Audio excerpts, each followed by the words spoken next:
Hi there folks, welcome to the shed. I've got a Squier Strat SE on the bench today. If you just want to hear what it sounds like, I'll put a link. You can click through at the end. I'll play it, assuming of course that I can get this playing. I don't know whether it works or not at the moment. I haven't plugged it in, I've just got this today. What is a Squier Strat SE? Well, they are beloved of the modders, and that's because it's the cheapest Squier that has a full thickness body, or it was the cheapest Squier for a long time that has a full thickness body, and it's the same thickness as Fender and American Strats, and bullets and affinities for many years came in this sort of size, which is about 41, and this is about a 44 or a 45 millimeter in thickness. And that means that modders can drop in Mexican, American, if they wanted, hardware into this, and the hardware wouldn't stick out the back, so you can put in a trem system that won't stick out the back because it's a full thickness. And it feels, it feels substantial. It's a solid body. This is a beautiful example. It's made out of at least 4 pieces of wood, but actually it's very difficult to see where the joins are. It's solid wood. Lovely sunburst on this one. How do you know then that you're buying a Strat SE as opposed to an Affinity? Well, if you have a look at the headstock, so the headstock says Squier by Fender Strat, which in fact Affinities will say that as well, but it doesn't have the Affinity sticker up here. This one happens to have the serial number on the back. A lot of them don't, because this is just a sticker, which is very easy to peel off. And the serial number starts with CXS, which refers to the Chinese plant where these Strat SEs were made, and also characteristically they have Squier written on the tuners. Compare that with a Squier Affinity. You'll see that it has the Affinity sticker up here, and the Affinities are slightly narrower at the nut. An Affinity nut comes in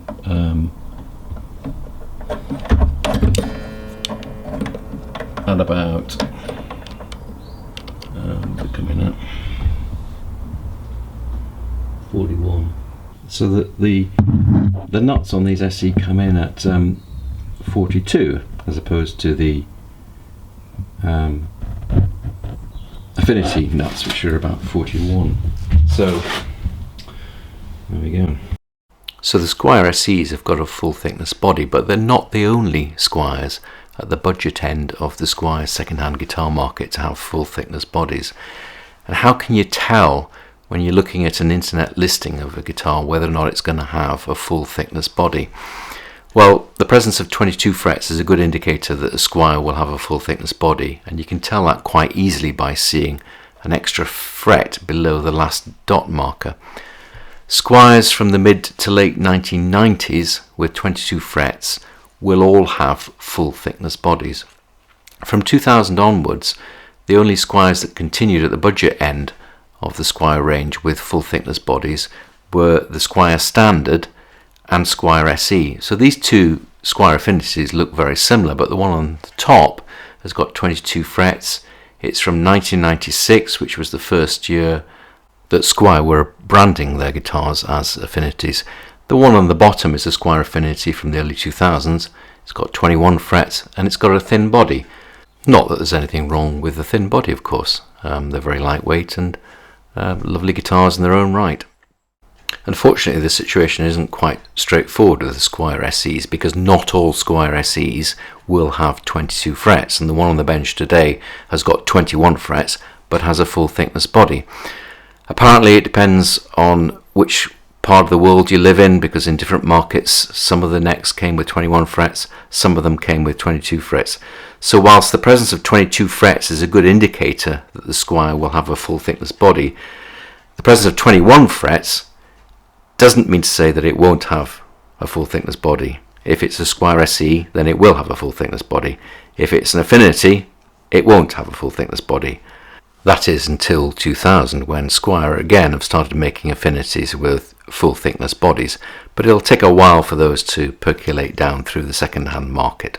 Okay, so it's only got 5 strings. It's going to get a full new set anyway of D'Addario 10s. I think I'll just check it over and get an idea really of whether or not it's going to need a fret level. So let's tune it up. Okay, first thing I notice tuning this up here is that this is very loose, and it's a really simple fix to just tighten the Phillips screw on the end a little bit and tighten that up. People think the tuners are broken, but in fact it's just the screw on the end of these types of tuners.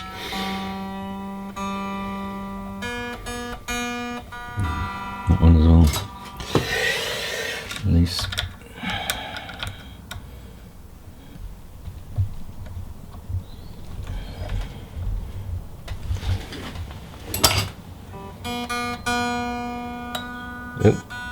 Ping. Something catching in the nut. Okay, so let's just have an idea of how bent the neck is and what the radius is like on this. Of course, I've only got 5 strings on it, but okay, so the radius is just about right really with 5 strings. Might be a bit more once I get the 6th string on it. And the action is way high. It's over 2 millimeters. Okay, I'm just going to drop that down and see if we get any buzz.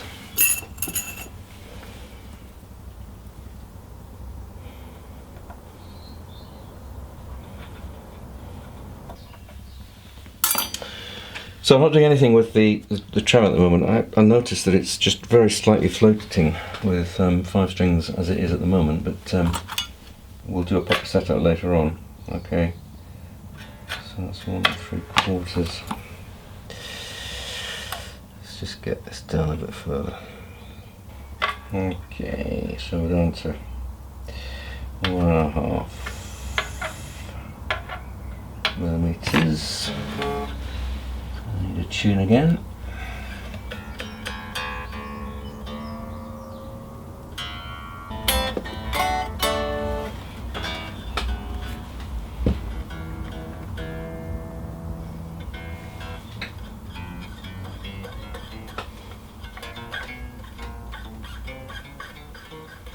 Okay, so the fret ends are very smooth and the edge is nicely rolled, so it doesn't need any work doing on the fret ends.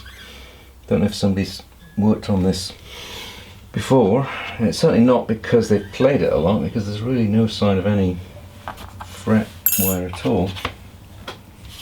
No buzzing with a reasonably low action, so I think what I'll do is get the strings off, throw those strings away, and have a look at the frets, clean the fretboard. It'd be nice to know if the truss rod is working. So let's have a look.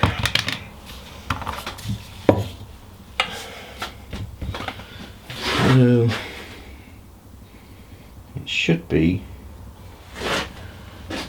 a 4 millimeters really. Being a Chinese one, they're usually metric.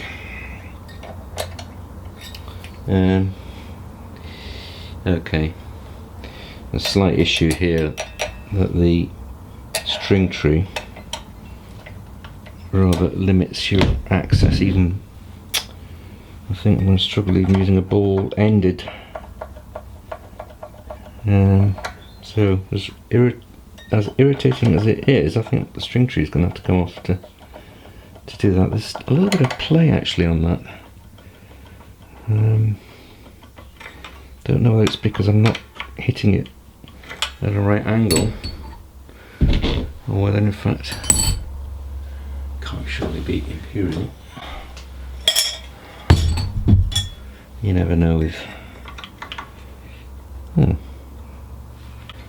Well, there we go. 3/16. Oh, there you go. Anyway, let's get the strings off.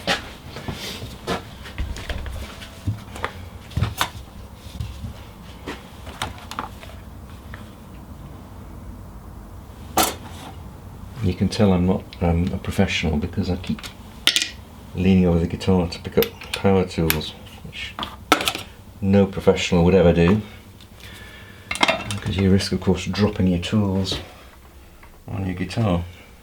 But it's my guitar, so I can do what I like.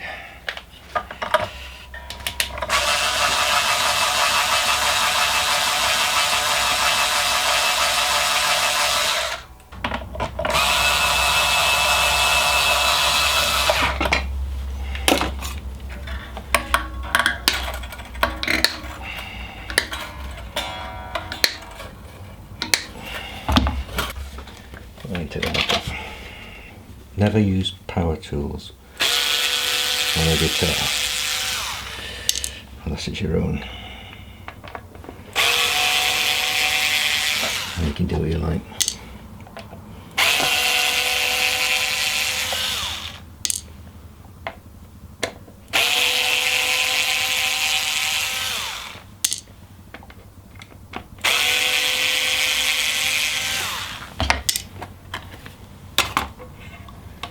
Ugh.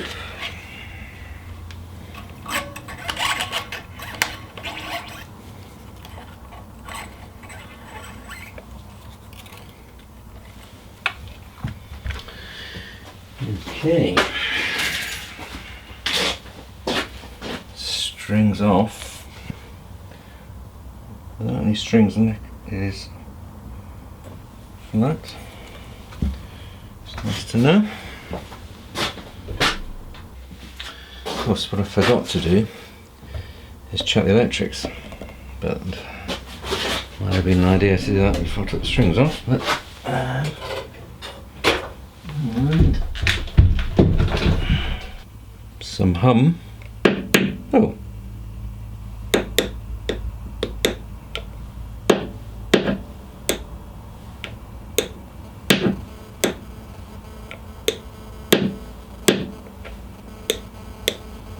Okay, that works. But the volume numbers aren't in the right place, but never mind. Right, let's take this off.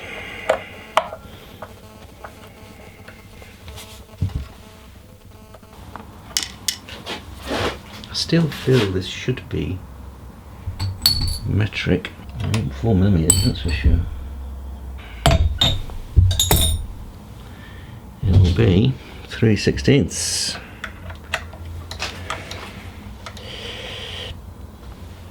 And it's not moved. There we go. Yep. Okay, that's working. Well, it's moving anyway. Well, it's working, of course, is another matter. Right, let's get this cleaned up.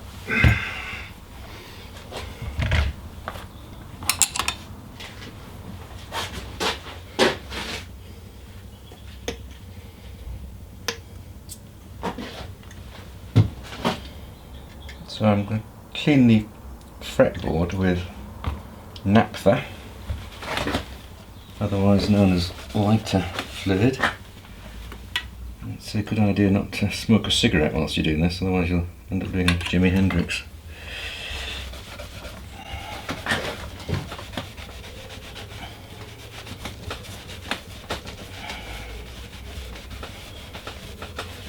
This is really quite a light coloured rosewood. I think it certainly will be rosewood. This is a 2006 model, So it certainly will be rosewood, but it really has the sort of look of these more modern Indian rosewoods or Pau Ferro. I have to say, I prefer a darker wood.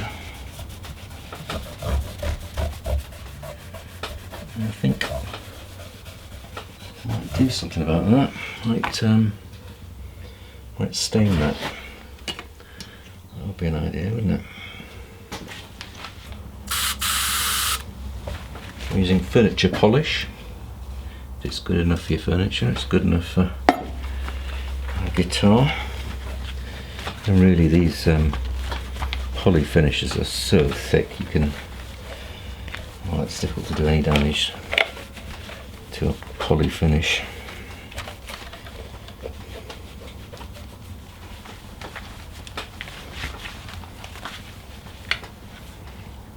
Okay.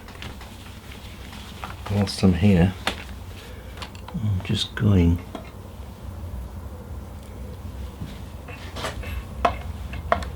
to correct that.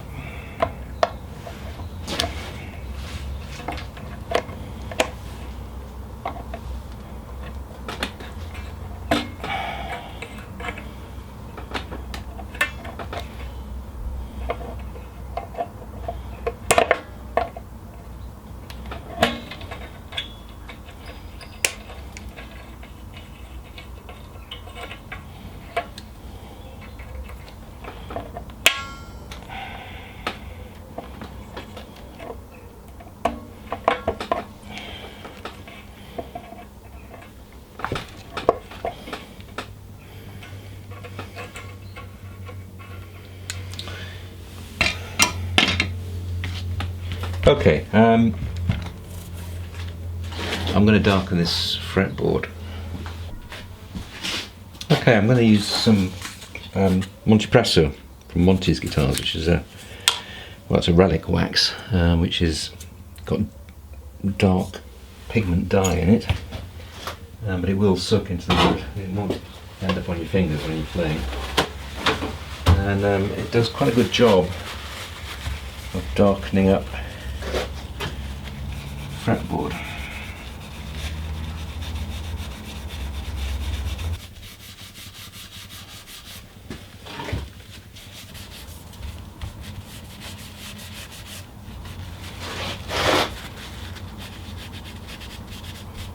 Okay, so I'm going to leave that for a bit to soak in. I think the longer you can leave it, the darker it will get. I mean, it looks great now, but it won't look quite as dark once I've wiped it off, so we'll leave it for a bit, come back. Okay, that's been a couple of hours. It's now early evening. I'm on the beer. Don't do this at home, kids.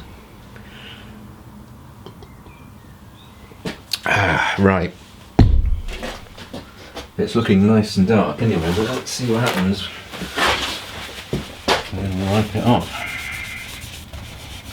Actually, you see, it's like shoe polish really,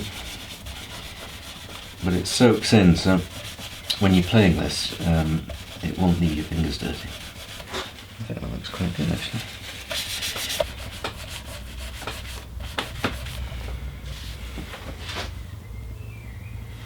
Yeah.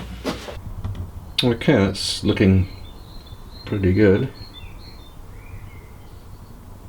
I think I want to just give these frets a bit of a polish. I'm just going to tape off these pickups because I'm going to use wire wool to polish the frets, and it makes a heck of a mess, and the pickups just attract the metal because they're of course magnets, and then it's very difficult to get them off. There's other things you can use. You can use fret rubbers like this, or you can use micro mesh. I just find wire wool works very well, but you've really got to clean up after yourself. after you've done it. These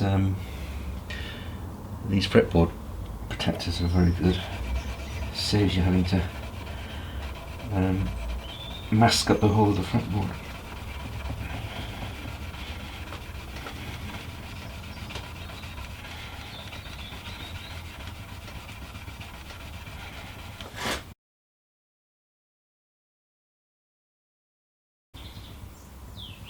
Yeah, makes a big difference. Okay, switch to the thinner one.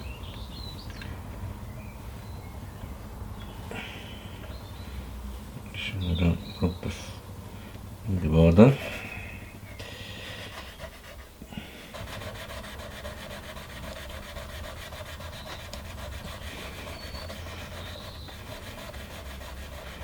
Okay, that looks great.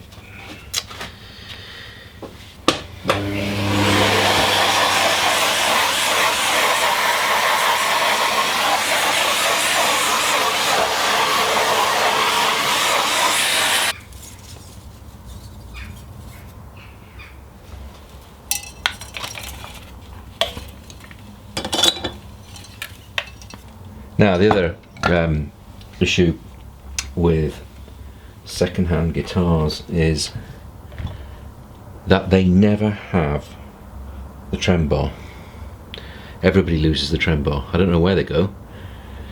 There must be a mountain of them somewhere. I don't know if they get shipped off to an island somewhere where they're sent to die, but nobody ever has the trem bar. Okay, 5. This has got to fit.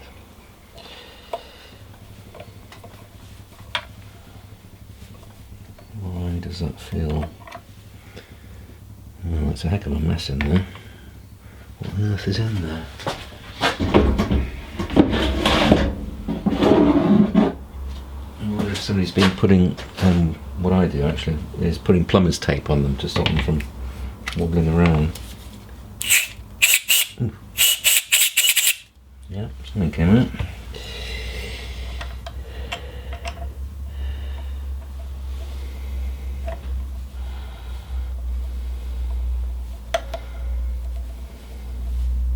The other thing that happens, of course, is people break them off and leave the end in.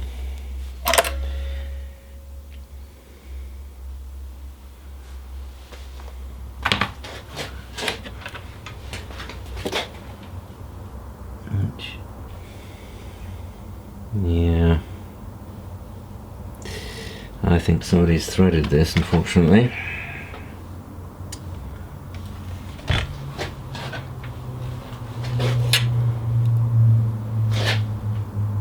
Looks a bit of a mess. Almost looks like tin foil. Maybe it's just tin foil. Yeah, there's bits of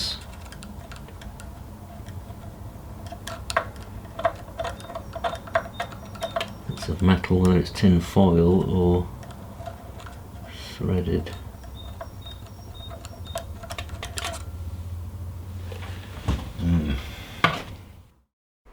So I came to the conclusion that it must be threaded because a 5mm just wasn't catching on the thread. But it struck me afterwards that I'd already discovered that the truss rod was an imperial measurement. Could the thread also be an imperial measurement, the type found on American Stratocasters? An imperial 1032 trem diameter found on American Stratocasters is very similar to a 5mm which is found on Mexican Fenders and a lot of Asian imports, to the extent that it's possible to screw in a 1032 trem arm into a 5mm trem block. Possible but not advisable because the pitch, which is the spacing of the threads, is different, and a 1032 trem arm will ruin the threads on a 5mm trem block. A 5mm trem arm is just slightly too large to engage into a 1032 trem block. A simple way of working out whether or not this was a 1032 screw thread would have been to go to my local hardware shop and buy a 1032 screw and screw it in. But being in the UK, there's no possibility of going down to the local hardware shop and getting an imperial screw. And I didn't fancy ordering a load of them off the internet that I'd never ever use. So I took a leap of faith and bought a genuine Fender American spec trem arm. The fact that I had to buy a genuine Fender arm rather than a non-Fender shows you that there isn't really a market for buying these in the American spec. I can buy 5mm and 6mm trem arms in bulk for very little money, but if you want a 1032 American spec, then you need to buy a genuine Fender article. And surprise, surprise, it fitted perfectly. Although the trem arm itself was sitting too low and was catching the control knobs, so I put it in a vise to bend the arm out. Most aftermarket trem arms need some adjustment in my experience, but usually it's because the trem arm is sitting too high, whereas in this case it was sitting too low and fouling the control knobs. I took the opportunity to stock up on some of these trem arm springs which just fit into the trem block and stop the arm from flopping about. Some people are quite happy for the trem arm to fall away from the hand once they let go of it. I like the trem arm to stay where it is when I let go of it, so I know where it is when I come back to it. And these springs, which are standard on American Stratocasters but not on the Mexican Stratocasters and never found on any of the Asian imports, are very good at stopping your trem arm from flopping about. The only thing you need to check before you order one of these springs is that there's a base to the bottom of your trem thread. Some trem blocks don't have that, and if you put the screw in, it'll just disappear into the trem cavity. It's very simple for you to just put a string end or a cocktail stick or something in there and find out that there's actually a bottom. So this humble Squier SE is now sporting some genuine Fender hardware. Well, enough of all this nerdy talk, let's get back to the setup. At the moment, I'm going to set it up as a hardtail, so I've tightened that up a little bit more.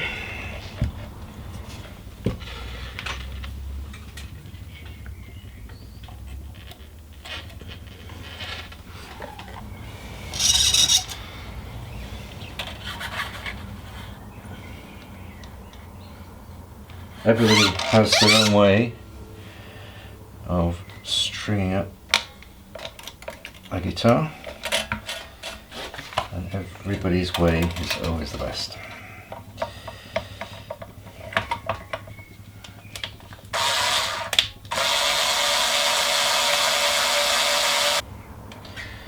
If you manage to do this without drawing blood, it's a miracle.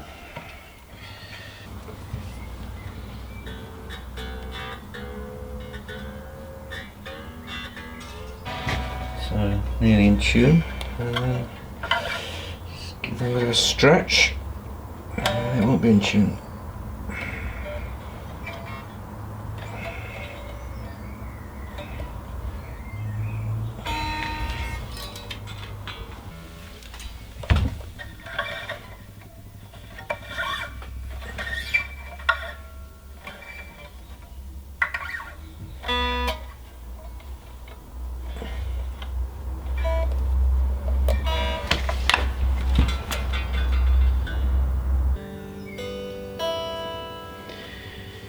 Okay, let's see what the relief is doing.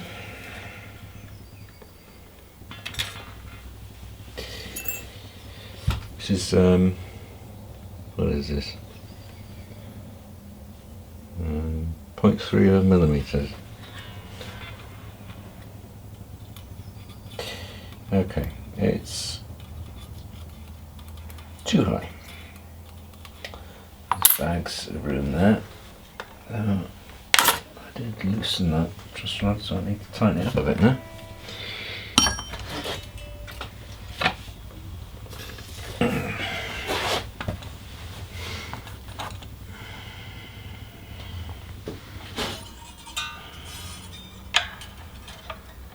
I didn't say it's 3/16.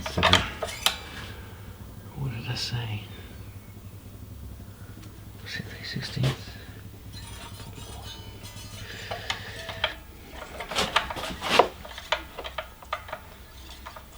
No.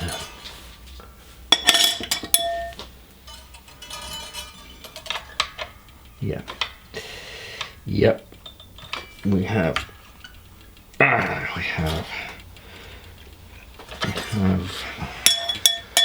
this rod is working, hopefully. I'll find out in a moment.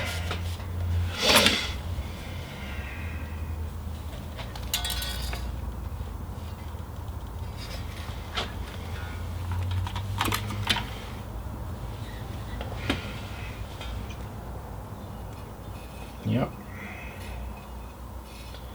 Nearly there. Nearly there.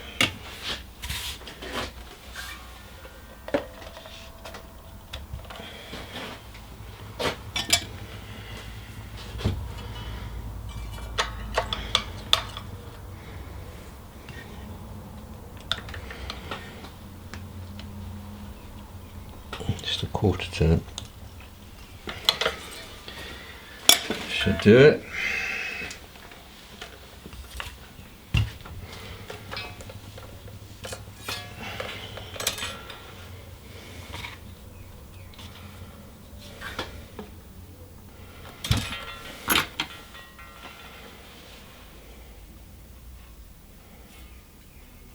Yep.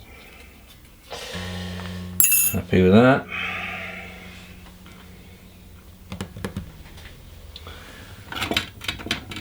Let's see what the action's doing.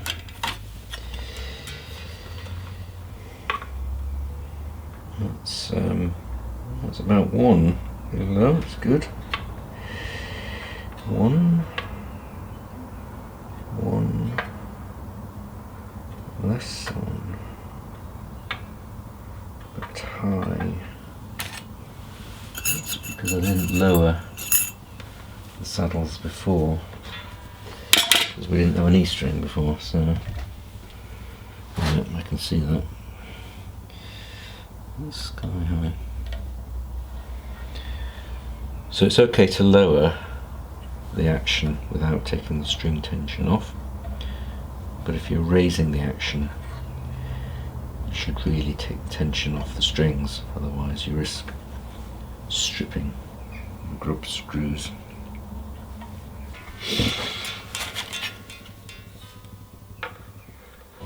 Okay, let's just check the intonation.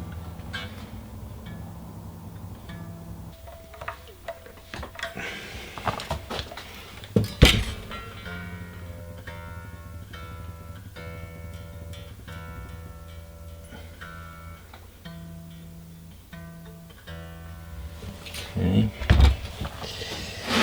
still a bit.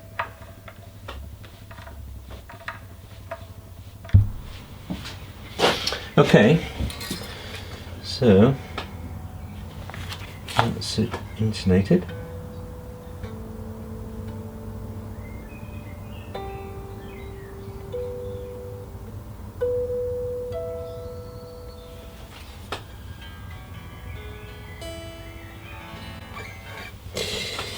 So let's just check this nut. So the pinging that I heard right at the beginning with the old strings suggested that the nut was binding. The string was binding in the nut, and that, of course, is the commonest cause of tuning issues. It's not really to do with the trem block. Instantly, I've tightened up this to flatten it down, effectively decking it out. Really, to properly hardtail this, you'd want to put a block in there, but I'll probably get a replacement bridge because of that thread and make it play how it's supposed to play, with a functioning trem. Anyway, back to the nut. So actually I haven't heard any pinging at all with the fresh strings. So the next thing is just to see really if there are any issues with the height of the nut, and do that just by holding down just beyond the second fret and feeling And really, it should be barely imperceptible, the amount of movement that you get. And that is the case there. You can put a 0.3 feeler in again, and that's just so it's a tad over 0.3, which is fine. So the nut's been cut well. That's fine.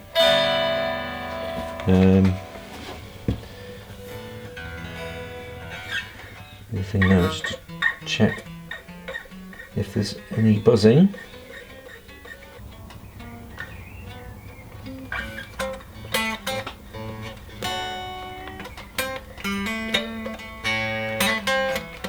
Okay, and finally, pickup heights.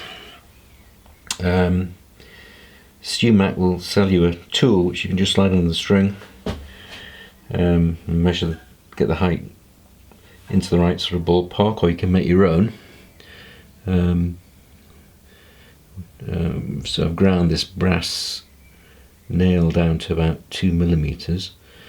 Brass, good because it's not ferromagnetic, so you're not battling with your the magnets on your pickup, so it can come up a touch.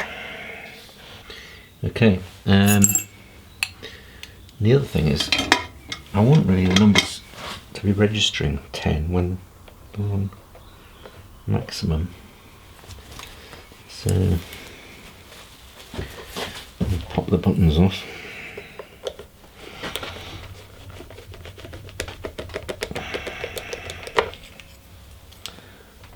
Turn it to 10 and put it back on.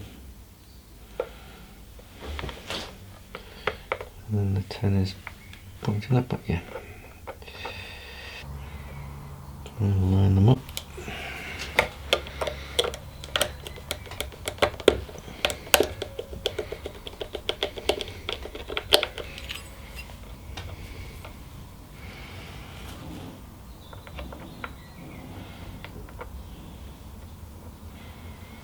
Okay, right stuff. This has the ubiquitous lacquer crack at the neck, which is nothing to worry about. It's not a Strat unless it's got one of these little cracks here. Simply happens, of course, because the lacquer isn't as flexible as the wood, and if you tend to swing your instrument around by the neck, the wood can flex a little bit, but the lacquer can't, and you get these little lacquer cracks. Nothing to worry about. So that's it. Just cut the string ends off, and let's go and see what it sounds like. When I got the guitar back into the house, I noticed that the G-string was still binding in the nut, so I did what I should have done when I first had it on the bench, which was just to widen that slot with a nut file, just angling it to the sides really, just to widen the nut rather than cut it down, because of course the nut height was fine. And after that I then dropped some graphite into all of the nut slots, and that sorted the problem. Hi folks, here we are with the rather lovely 2006 Squier Strat SE. I'm going to play it through a Yamaha THR32, mic'd up with a Shure SM57 microphone, playing clean, because that's the only way I know how to play. And we'll start with the neck position, and we'll work back with the various pickup combinations.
Okay, so there it is. What do I like about this? Final thoughts on this Squier Strat SE. I think it looks lovely. I love this combination. Not usually a great one for tortoise pick guards, but I think with the rosewood board, which I think has darkened up nicely with the relic wax, the sunburst, I think it's a beautiful. It's also got these aged yellow pickup covers and control knobs. I don't know whether they've just aged naturally over time or whether they were like that back in 2006, but I think it looks beautiful. It feels like a proper Stratocaster. It's the right weight, it's the right thickness. It's very much on a par with the Squier standard in terms of fit and finish and feel, and the feel of the neck. It's got a skunk stripe, which I like. I think that's a nice touch. There's also some rather nice flaming of the maple on the back. So I think it looks great. It feels great. The fret ends were perfect and the edges rounded when I got it. I don't know whether it came out of the factory that way. It may not have done. Of course, somebody may have done some work on it. But I mean, these are things that can be fixed on any guitar. But the neck feels really nice. It's a beautiful feeling neck. So it looks great. It feels great. It plays really great. What don't I like about it? I think the tuners are a bit rubbish. They just feel a bit gritty. I'm sure it would be possible to strip those down. It's probably just a case of the fact that they need some more lube on them. If they were cleaned and lubed, I'm sure they would play and feel fine. Obviously, they do the job. There's no problem tuning this instrument, and of course it holds its tune, and that wouldn't be an issue with the tuners. It's always an issue with the nut if you're having tuning issues. It's just the feel of it, really, and when you're tuning up and it feels a bit gritty, it's not a great feeling, really. Can I be bothered stripping them down and lubing them? Well, I mean, I love fiddling around with the guitars, but even, I think that's probably a step too far for even me. I bought a set of tuners off Amazon for £14 the other week, and quite frankly, they felt a bit better than these tuners. So I think the tuners aren't that great. I think it sounds really good. They're ceramic pickups. They're on a par, I think, with the Affinity in terms of the sound. I mean, they lack the sparkle that you get with Alnico pickups. I mean, that's not a criticism. I think that's a matter of taste. Some people like ceramic pickups. They're certainly quite hot. They may be better suited for rock and blues, maybe playing with gain, which is not stuff that I do. I tend to favour a bright sort of Alnico sound. So for me, that would be a slight drawback. But these are minor points. I think if you can find one of these second-hand on the market, they go for not very much, and you get a lot for your money. Okay, that's it. Hope you enjoyed it. Stay safe. See you till next time.